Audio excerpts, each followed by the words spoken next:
पहलगाम आतंकी हमले को लेकर यूएन में पाकिस्तान को लताड़ा है। हिंदुस्तान ने यूएन की बैठक में भारत ने पाकिस्तान को रोग स्टेट बता दिया।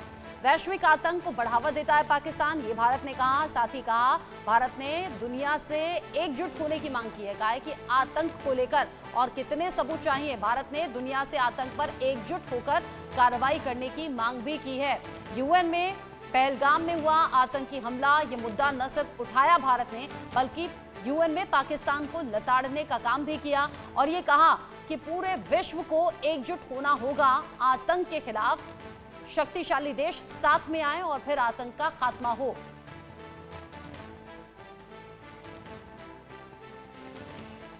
Attack represents the largest number of civilian casualties since the horrific 26/11 Mumbai attacks in 2008.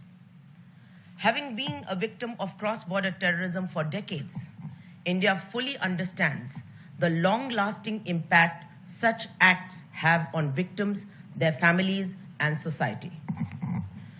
As the UN Security Council in its statement has said, perpetrators, organizers, financiers, and sponsors of reprehensible acts of terrorism must be held accountable and brought to justice.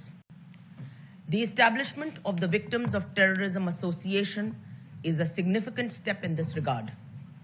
It will create a structured, safe space for victims to be heard and supported. India believes that initiatives like Votan are essential to strengthening the global response to terrorism, ensuring that victims remain at the center of our collective efforts.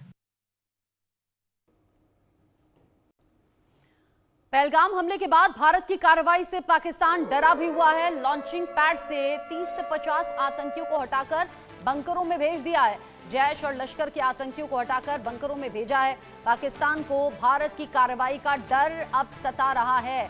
Bharat कभी भी आतंकी को मिटाने के लिए, आतंकी ठिकानों को नष्ट करने के लिए हमला कर सकता है। पाकिस्तान इस बात को जान रहा है, समझ रहा है और ऐसे में पाकिस्तान को भारत के हमले का डर तो है ही और इसी हमले से डरा हुआ पाकिस्तान अब एक के बाद एक बड़े कदम उठा रहा है। एक तो सेना में हलचल है, लॉन्चिंग पैड से 30 से 50 आतंकियों को हटाकर बंकर में शिफ्ट किया जा रहा है।